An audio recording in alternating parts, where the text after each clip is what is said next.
Hello everyone and welcome to Left Off the Map. Today we're continuing our adventure through the northeast of Tasmania, going to a place called Derby and experiencing what they call the floating sauna. It's basically a big sauna on a jetty on a lake, which you can go into the sauna, get nice and warm, and then jump into the lake to cool down, then go back and forth. It's a great way to relieve stress, and it's a cute little sort of tourist destination that people travel to in the northeast. So we'll get to that a little bit later. Bianca's going to go and give us a little tour there. But between now and then, we're going to make a pesto salad. I'm going to try and use things that are in season, and if not in season, right now will be in season most of the year. So corn, leek, zucchinis, cherry tomatoes, you're going to be able to get all year round. I'm going to pair it with a pasta. The pasta I want to do is farfalle, just because I like the shapes and how pretty it looks when you've got pesto all over it. So I'll put my farfalle into my boiling water, or bow ties, as a lot of people refer to them as. Salt, lots of salt in your water. You would have heard me say this a million times. Pasta is a dehydrated product, so while we're rehydrating it, we want seasoned salted water to be rehydrating the pasta, so we're seasoning the pasta as we cook. So that, according to the packet, is 10 minutes. If you've got a mandolin, it's really going to help you with the zucchinis. If you don't, it might take a little bit longer. So this just makes life a whole heap easier. You got to be careful when you get down. If you don't have that finger protector, be careful. Don't push it too hard.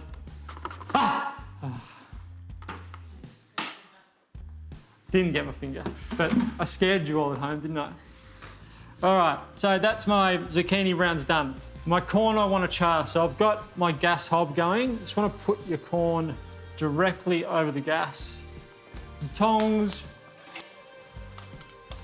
you're not really worrying about cooking this through at all, you're just worrying about getting that good colour on it. So a bowl to start mixing this in. So I've got my zucchini rounds, pop them in. Turn our corn.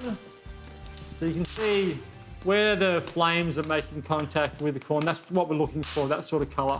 So just keep moving it around the hob, around your gas, until you get that sort of colour on it. So that'll take about 5 minutes for all our corn to be nice and blackened. While we do that, we'll get some tomatoes ready. I've got a mixture of rainbow cherry tomatoes here, so lots of different colours, lots of different texture, interesting flavours, interesting textures, interesting shapes with these types of tomatoes. And they are something that you can get all year round because most of the time they're grown in a hothouse. So corn's a couple of minutes away.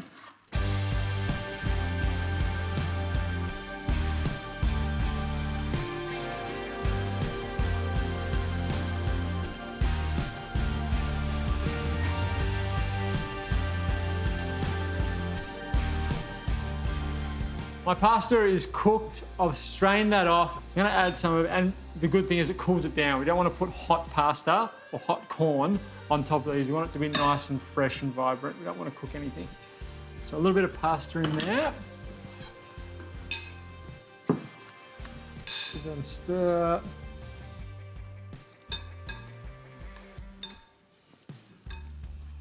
So we've got our corn, which we can pop in. You see how many kernels you get off 2 cobs. It's a huge amount, and it's so sweet. It's beautiful. It's got a charry flavour to it. It's sweet. Add a little bit of salt and butter. I just wanted to have corn like that on its own with some salt, some butter. Oh, divine. All right, so a good pinch of chilli flakes.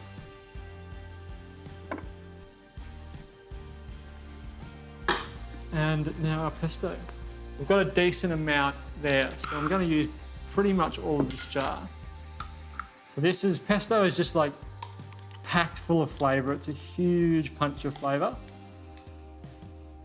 Lots of basil, pine nuts. It's really intense.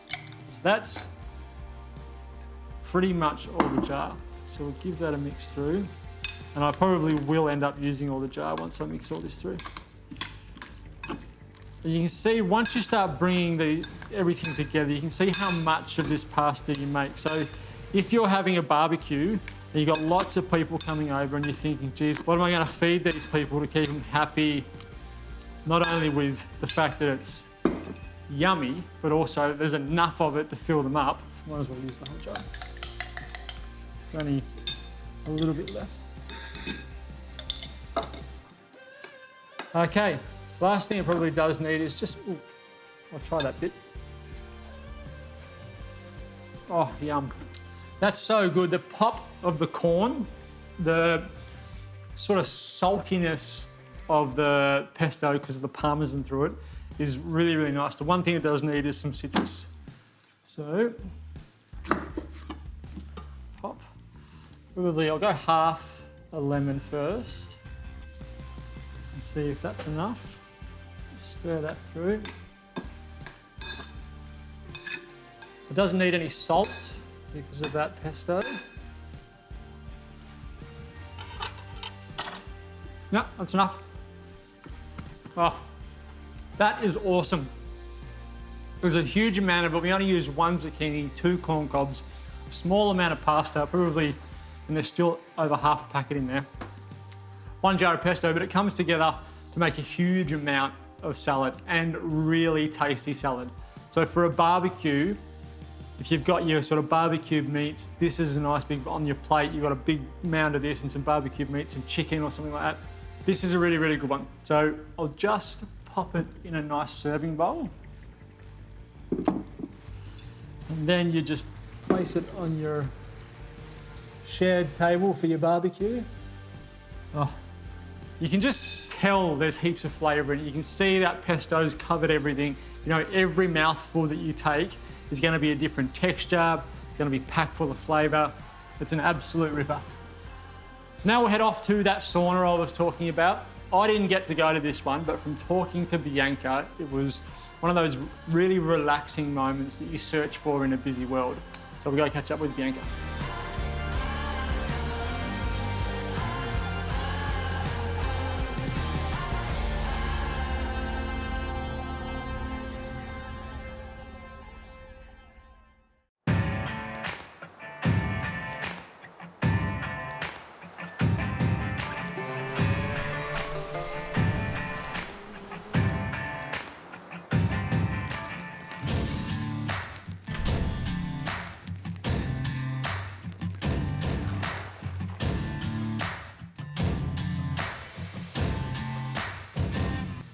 Nigel, thank you so much for having us here today.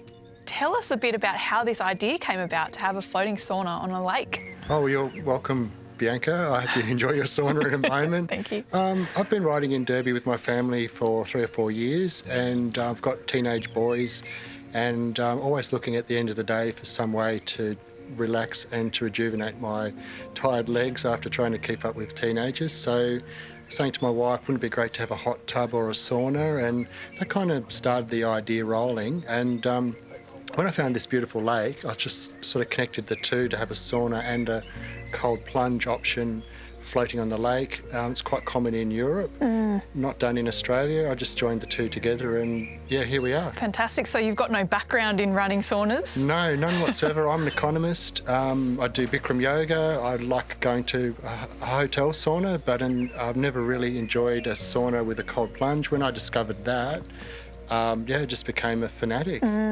Tell us a little bit about those benefits of what that does from going from hot to cold. Yeah, well, there's lots of research, but in my understanding of it, the opportunity to take all of your hormones out for a run by shocking your system from hot to cold, you get a massive release of adrenaline, endorphins and dopamine. What that tends to do is produce an amazing sleep at night, but it really rebalances your nervous system and in particular reduces stress and anxiety, and you just feel absolutely amazing. That's one part of the experience. The other part's just having a sauna, which is obviously just great for the detox and other benefits. And to relax. Yeah, absolutely. Fantastic. And with this view. Yes, yeah, well the whole idea is to have the floor to ceiling window, which any time of day you can just sit in there and watch the world go by. There's lots of wildlife, the sunset, the weather. It's really a back to nature experience. Yeah, amazing. How cold does the lake get? 8.8 in winter is my lowest recording. Wow. It's actually quite warm today. It's about 14. Not too bad. Yeah, you'll be fine. I hope so. And what sort of temperature does the sauna get up to? I've had it to 110. Wow. I generally sit at around 80 to 90 degrees C. Yep. For people coming along. Yep. That's a good solid temperature. You'll be sweating bullets within 4 minutes. It's not like you are going to be uncomfortable. It's not like you will be sitting next to a racing jockey or someone trying to weigh in for a fight. It's a comfortable hot temperature. It is a challenge, but mountain bikers are up for a challenge. The jump in the lake is absolutely stunning when you combine the two. Absolutely. And you've seen a lot of mountain bikers coming through after their big rides? I've seen heaps, which is what we expected. What I've also seen are people who don't ride. They're waiting for their partners to come back from the trails. They're looking for something to do. That's adventurous. That gets their adrenaline running as well, and this has just hit the mark. Yeah, fantastic. Oh, amazing. Nigel, I'm a little bit nervous myself about jumping in. Have you got any tips for me? The number one tip is to really not worry about the feeling of the cold. Shock your body into it. But when you step out of the sauna, really fill your lungs with air, because when you hit the cold water, you can shriek and breathe in water, and that makes my job much harder. So plenty of air in the lungs and you'll be fine. Fantastic. And when you book a session, how long do you get here? It's a 1 hour session. And some people book 2 back to back, but yeah, a 1 hour session is really going to reset your nervous system and give you that great night's sleep. Amazing. Nigel, how do you heat the sauna? Well, this is a wood-fired sauna. It's a very traditional way to heat a sauna. Most people in Australia would be familiar with an electric sauna. So I use sustainably grown local timber that's milled, and basically I set the fire about an hour before a group arrives, so the sauna's at a decent enough temperature for the sauna. So it's quite unique being wood-fired, and there's nothing better at night than sitting by the flames, heating up and jumping into the lake at night. Yeah, fantastic. I believe you've been really busy. Do you get some time to enjoy it yourself? Yeah, I try and have a sauna every day. There's got to be some perks. There has to be, yes. Nigel, thank you so much for having us today. I best get changed and get in so I can heat up and be warm enough to hop in that lake. Let's do it. Great.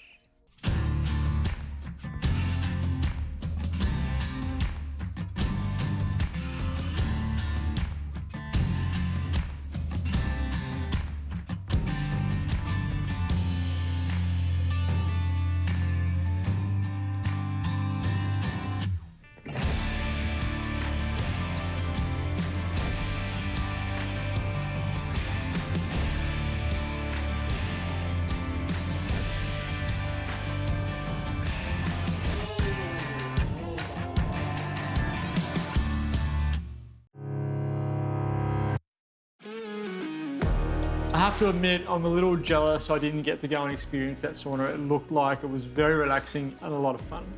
To finish off, we're going to do a pudding. I love puddings. I think everyone loves puddings. We're going to do a golden syrup pudding. First thing I need to do is cream my eggs and my sugar, my butter and my sugar, sorry. We're going to add 2 eggs later. So I've got 125 grams of butter and the same amount of sugar. Pop those in. I just want to cream those until they're nice and light and fluffy. So that could take up to 10 minutes, depending on how soft your butter is and so on. So we'll get this started.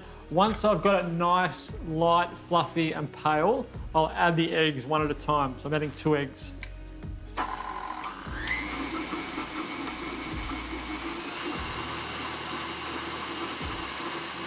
I've added 1 egg to that already. You can see how it's nice and light and fluffy and pale now. So just get it off so you can have a look at it. It's changed colour a lot. It's nice and light and fluffy. So that's what you want. We're going to add 1 more egg and do the same thing. So once you add the egg, you want to beat it again for a little while to get it to be nice and light and fluffy. It's going to be a little bit looser and wetter than that, obviously, because you've added the last egg. Then we can start bringing sort of the normal idea of the wet and the dry ingredients together. So the golden syrup, the milk and the flour and a good pinch of salt will start to bring those together. So I'll add my last egg.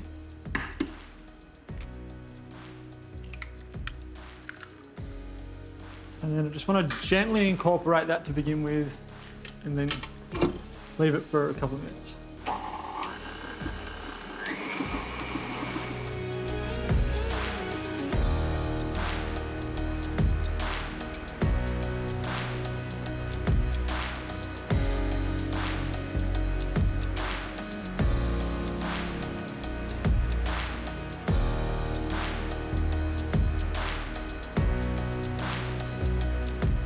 My mixture's coming together. It probably needs just a touch more of flour, I reckon, but I'm going to take it off to add this last little bit of flour, just because I want to fold it in gently. I don't want to overwork it. I mean, it is a pudding, so it's not meant to be light and fluffy, and it is going to be soaked with golden syrup, so it's not going to be light and fluffy. I think probably more just habit that you kind of work your last bit of flour in by hand. You probably only need about 1/4 cup more. And a pinch of salt. Just fold that last little bit in. Now it's going to go into my little, I'm doing sort of individual portion puddings. You could just do a big one if you wanted to. It's completely fine. You just get yourself a bigger tin, and sort of you're looking for a pudding tin if you're going to do a big one, so you want it to be that nice dome shape, so you want a pudding tin, not a cake tin. So you want about 1 ladle per cake tin, and just to be safe, these are spring form, but I'm just going to put baking paper there just to make life easier later. The last thing you want to do is try and save some time here and end up paying for it big later when you try and get these out of your cake tin. And this is just easy. It's baking paper, put on top, close, and you've just got that protective layer. The springform component will pop the sides away, but it won't always protect you from that bottom bit, even if it is non-stick like this is. So it's just, again, a good habit to get in. Last one, and then a ladle, and there'll probably be a little bit of pudding mixture left, which is, to be honest, the main reason that you make puddings, so you can eat the mixture. All right, here we go.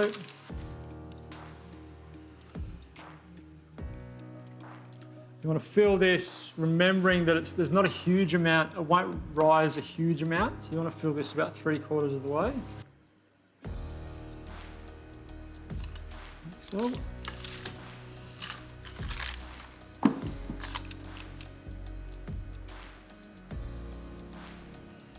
Once I've got all 4 of these done, filled to about 3/4, into our oven at 180 for about 30 to 35 minutes they'll take, because they're nice and little. If you're doing a big one, you're looking at probably 45 to 50 minutes. And then we'll come back and soak them in some golden syrup while they're nice and hot.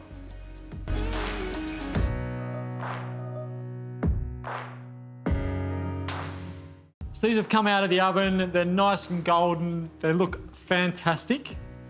So just need to, I've had a palette knife around the outside of each one to loosen it up a little bit, so that it should, if you wanted to, you could pour your golden syrup on the top now and let it soak in while it's cooling inside of these cake tins. Right, if I can get these off, I can give you a look at one. So that is our end result of our little pudding. And it's not, you can see it's nice and light and fluffy and like a pudding should be. So we'll get all these out, and then I'm going to drizzle this golden syrup over the top. And then that will finish it off. If you wanted to, you could put your golden syrup into a pan with a little bit of water and heat it up, and then get a pastry brush and brush the tops of them if you wanted to. We're just going to drizzle it on top. And once I've finished drizzling that on top, you can either eat them while they're hot or allow them to cool and let the heat of the pudding soak in that golden syrup. Allow them to cool completely, and they'll be nice and dense, rich and moist on the inside. And just have them with a little bit of double cream or vanilla cream or whatever you like. Ice cream would be good as well, whatever you like to go with your puddings. So a pretty even day today. We started with a pesto salad to begin with, so reasonably healthy, and finishing off with a pretty decadent dessert, and going to check out the sauna in the meantime. So we'll see you next time on Left Off the Map.